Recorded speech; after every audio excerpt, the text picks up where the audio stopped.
What's up, everyone? Welcome back to the trading world. In these videos, I show you guys exactly how you can take profitable trades on the market throughout the day from people on Twitter and also from me. And hopefully these videos can help you accelerate your profitability because I'm doing all the work for you. I'm going and finding the trades. And all you have to do is sit back, relax, and listen while I talk about the market. Now, we have trades from all kinds of different people today. We have a trade that almost everyone took. This was probably the trade of the day. This was specifically, the screenshot is from my friend Ronnie, and I took this as well. This, you can see Dodgy took this one as well. This was your very classic 3-candle inversion. So we'll go into that more in depth as the video goes on. We also have trades from Justin Whalen, Hydra, Trader Diego, It's Just Haney, and I think something from Jan as well. But guys, we need to talk about how it's like every single profitable trader also happens to be a golfer. And it's getting to the point where I'm like, wait, is golfing just the secret to profitability? Like, once you start golfing, maybe you just turn profitable.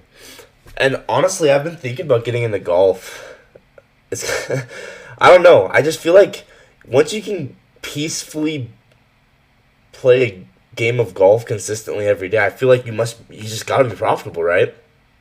But no, it's kind of funny because I've seen Tanja now, so Dodgy is a golfer, Kiflo's a golfer. Like, all these profitable traders are golfers, and you just kind of think to yourself, like, dang, like, maybe the secret's just being a golfer. All right, anyway, let's jump into the market recap.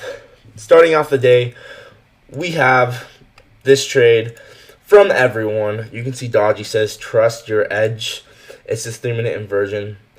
And I did take this. Unfortunately, I got stopped at break even. And this is a tricky one because it kind of depends on exactly where you had your break even. If I show you this from the one I back tested, right? So here you can see this is the same trade. This was at 9:36 Eastern, right? We sweep out this low, delivering from a 1 hour for value gap with SMT. We have low resistance highs all through here. We get this 3-minute inversion, and what happened is I had my stop loss right here, and you can see that if your stop loss was not perfectly right at the entry, then you'd get stopped at break even. So we hit this internal high here. That was my break even point, and then I got stopped at break even. And a lot of people, this trade worked out for them, and that's great. But unfortunately, I did get stopped at break even. And I think in the moment, I think that was the right decision. But in the future, I really like this consolidation. I think if in the future, if I have a trade like this, I'm gonna have TP1.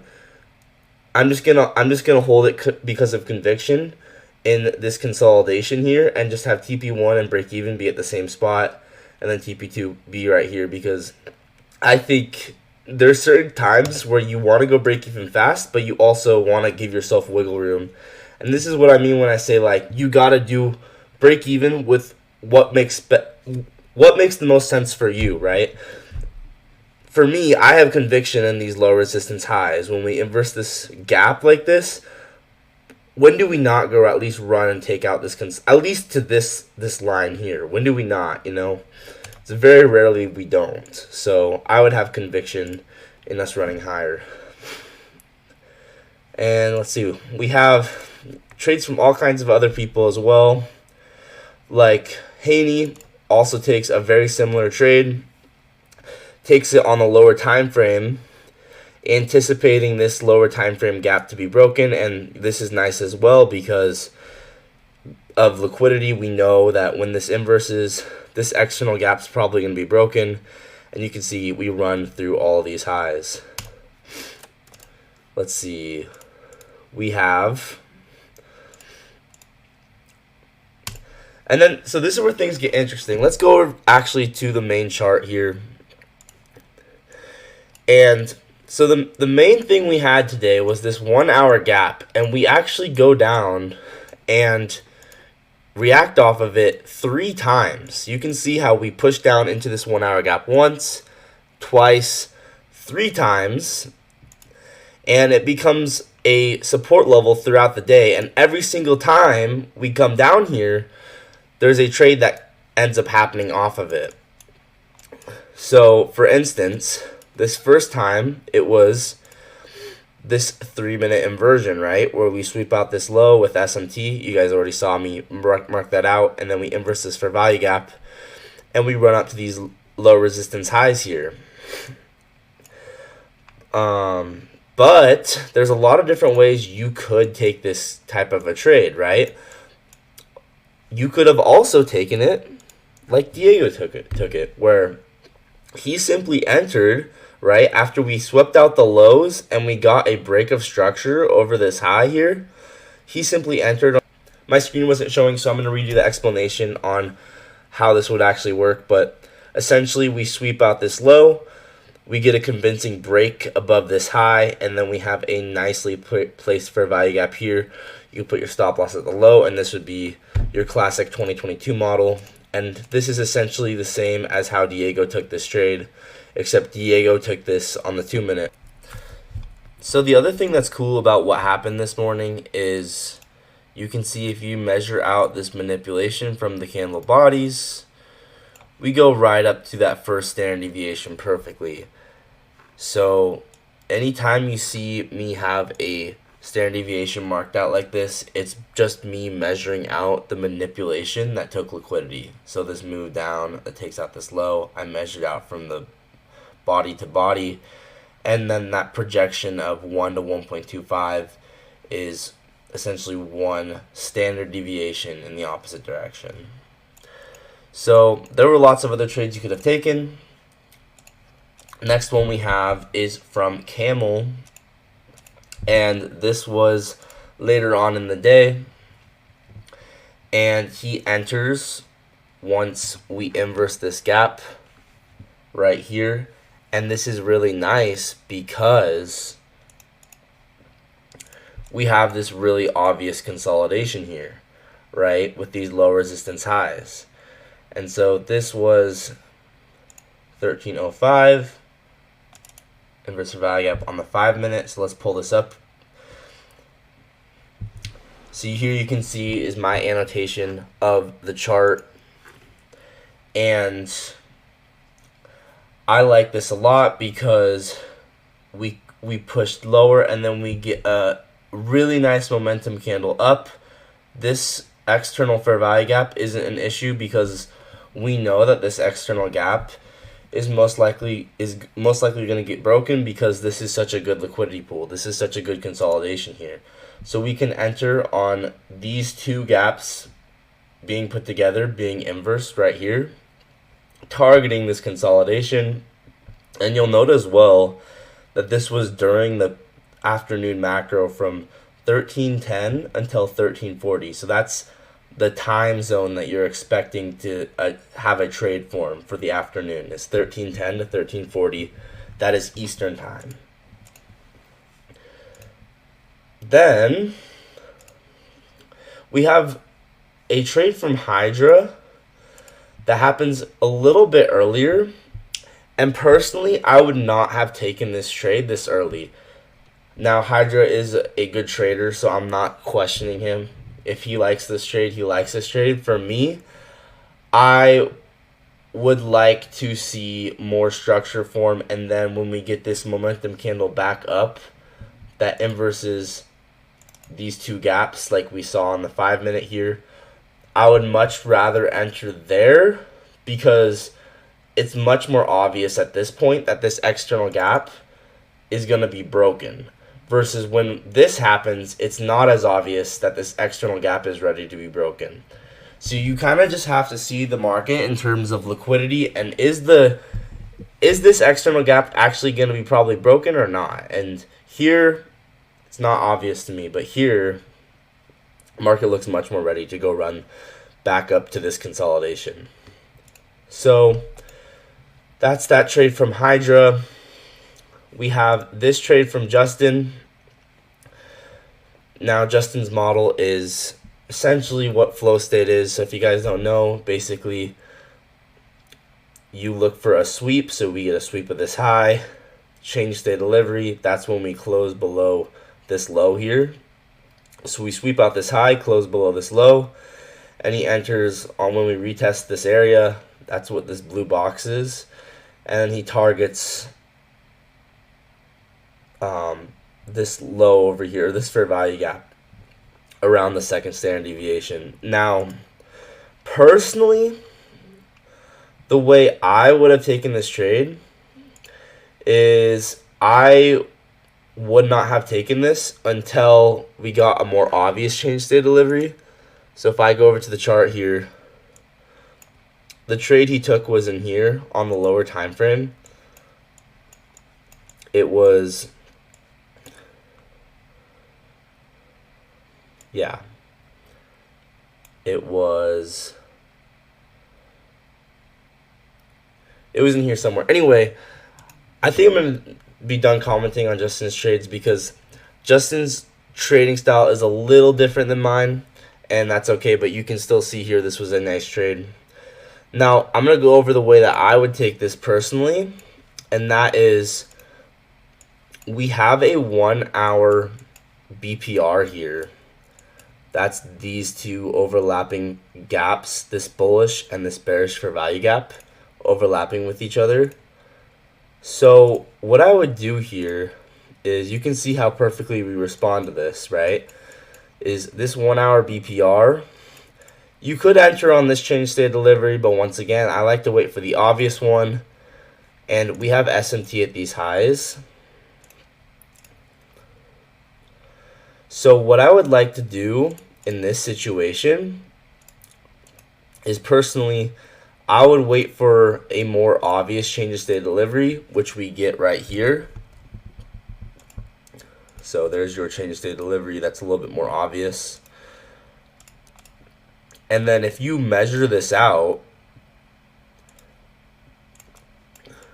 you can see we perfectly go to these lows lined up with that fourth standard deviation. So I have this marked out. This is flow state retest, 1 hour, 5 minute. And it was on, it was at 11:35. And guys, look how perfectly, so you put your stop loss at the end of the bodies here, and look how perfectly we run all the way down to that fourth standard deviation. So that's pretty cool. Then as well, let's see here. I think I covered the trades from everyone else. Looks like I did, yeah. So I'm going to go through the other trades that I saw. So if you guys want to leave and not care about these other trades I saw, that's fine. But I saw a lot of other good trades, and they're actually really, really interesting. So first,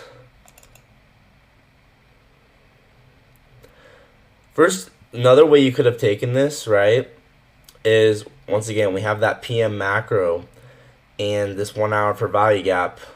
When we get this close, you know we're likely going to run through this consolidation, right? So 1 hour aligns with the 5 minute.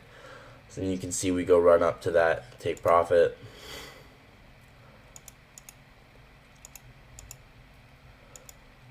So here's that same inversion from before, the one that Camel talked about. I liked that a lot. Okay, so this is another one from earlier where I was considering taking this. You could go back and see me on the live stream where I was considering taking this on the retest of this change state delivery, but we never go back and retest it. I'm showing here how you could have entered on the close, right? We have a 1 hour for value gap with SMT and a sweep. You could have entered on the close to target this first standard deviation. And then likewise, this is also earlier in the morning. We have a right where that 1 hour gap was, we have a 15-minute for value gap. Same concept, right? You can enter on the retest of this 1 minute change of state of delivery. Stop loss at the end of the bodies here. And this is also a 1-to-1.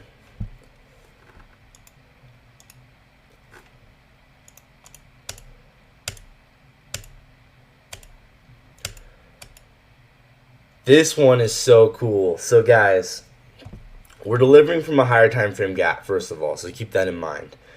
We come down into this 5-minute BPR here, and then we get a 30-second change of state of delivery, retest it. This would be your entry on the retest of this 30-second change of state of delivery. Stop loss at the end of the bodies. And you can see how perfectly we go run up to that 4th standard deviation. Right from here to here. And look at when this happens, right? This move happens specifically right during the PM macro. Crazy stuff, guys. And another thing that I liked about this, I'm actually just going to show you guys on the chart so you guys can see it for real. Here's that 1 hour gap from before. Right, we have that 1 hour gap.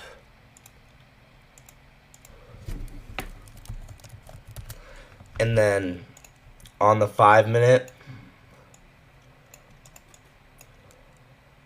let's see here. Yeah. So what's cool is, remember how you can measure it out from the body to the body, right? That's how I like to measure out the manipulation. What's cool is, once again, before we get the change of state of delivery, guys, this is something that I keep noticing. Before we get the change of state of delivery, we'll backtest OTE. You can see that happening right here. We'll backtest OTE, and I've seen this happen so much, guys. And it's just crazy because, like, it happens so much. So, anyway, you can see we go straight from backtesting OTE to the 1st standard deviation. And then also the 2nd standard deviation. Perfectly, right? You guys see this, like how perfect this is, right? The market runs on this. You see this? From OTE to the 2nd standard deviation. And the OTE test happens before we get the change of state delivery. So we haven't even got it yet. So this crazy stuff. I think that about covers it for this video. I'm sorry if it got more confusing as it went on, but this partially because I lost my train of thought. But guys, I'm gonna keep trying to get better at explaining these, and you know, it's not easy to make these, but you know, if they're at least helping someone, then that makes all the difference to me to keep making these. So I will see you guys in the next one. Bye.